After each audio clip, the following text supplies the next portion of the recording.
네, 지난 주말 프랑스 파리에서 끔찍한 테러가 발생을 했습니다. 2차 대전 이후에 최악의 참사다 이런 얘기까지 나오고 있는데요. 그런데 한국에서도 어제 국제 테러 단체를 추종하는 외국인 남성이 경찰에 붙잡혔습니다. 네, 한국도 더 이상 테러 안전지대가 아니라는 우려가 계속 나오고 있는데요. 취재 기자와 함께 자세히 알아보겠습니다. 사회부 이승국 기자 나왔습니다. 어서 오십시오. 어서 오세요. 자, 어제 얘기부터 좀 해볼까요? 국제 테러 단체, 그러니까 이게 알-누스라를 추종하는 인도네시아 국적의 남성이 경찰에 붙잡혔는데 이 알-누스라가 IS에서 파생된 걸로 저는 알고 있거든요. 이 부분 어떻게 된 건지 설명을 좀 해주시죠.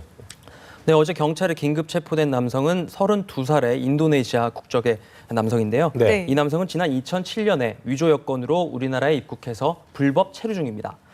자신의 SNS를 통해서 국제 테러 단체 알-누스라 지지 활동을 해온 것으로 드러났습니다. 예. 지난 4월에는 북한산에서 알-누스라 깃반을 흔드는 영상을 자신의 SNS에 올렸고 또 지난달에는 경복궁에서 알-누스라 로고가 새겨진 모자를 쓰고 사진을 찍기도 했습니다.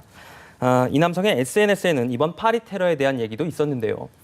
40만 명의 시리아 민간인이 사망했을 때는 가만히 있다가 누구의 소행인지 특정되지 않았는데도 프랑스를 위해 기도하는 것은 너무한 처사라며 강한 불쾌감을 드러냈습니다. 네. 이 남성은 현재 한 제조업체 공장에서 일하고 있는 것으로 알려졌는데요.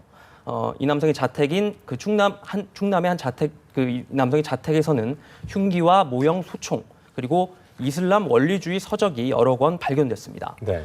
경찰은 이 남성이 테러 단체를 추종하게 된 경위와 함께 활동한 동조자, 연계 세력이 있는지 여부 등에 대해서 수사를 계속할 방침이라고 밝혔습니다. 네. 네.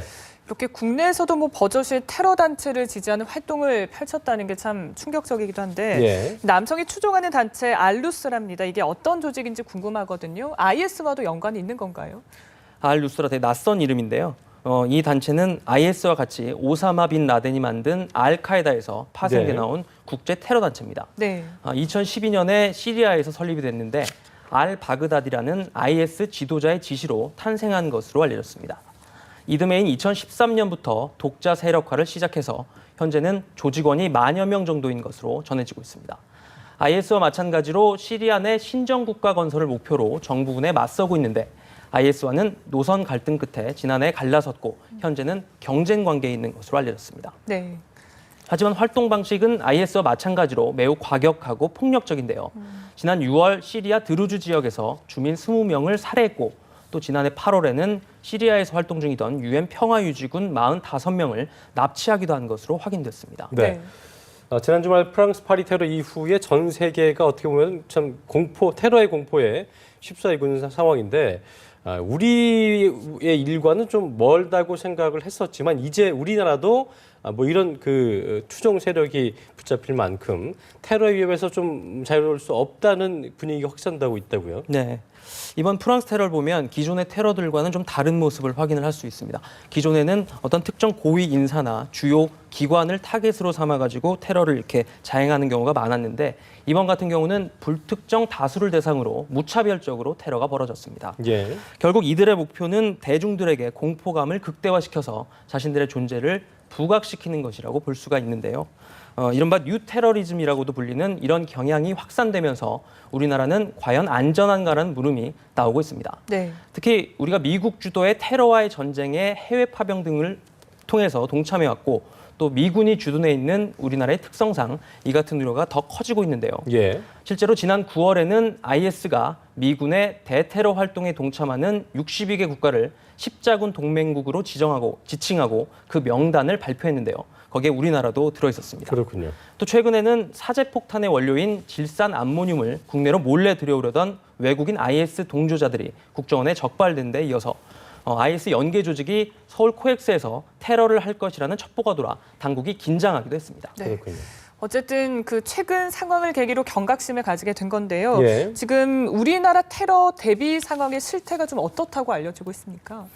그 앞서 말씀드렸던 것처럼 지난달에 그 서울 코엑스에서 IS의 테러 첩보가 입수가 됐는데요. 예. 당시 코엑스에서는 실제 테러가 일어날 가능성이 낮다는 이유로 검문 검색만 강화했을 뿐 통제는 이루어지지 않았습니다. 예. 네. 우리나라에서는 이런 대형 테러 사건에 대한 기억이 없기 때문인지 다소 안일한 대처가 아니었나 하는 생각이 드는데요.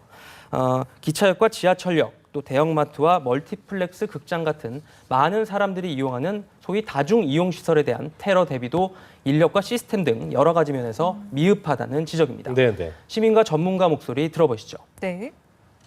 실제로 일어날까 했던 일들이 일어났고 우리나라도 미국에 되게 우호적인 나라이기 때문에 대상이 될 수 있다고 생각하고요. 서울은 특히 대도시고 사람들의 유입도 많고 외국인들도 많기 때문에 현대까지 어떤 테러가 실제로 발생하지는 않았지만 그 전 단계인 또 여러 전조들이 나타나고 있기 때문에 우리도 이제 테러 대비에 굉장히 적극적으로 나서야 할 시점이 왔다 이렇게 말씀드릴 수 있습니다.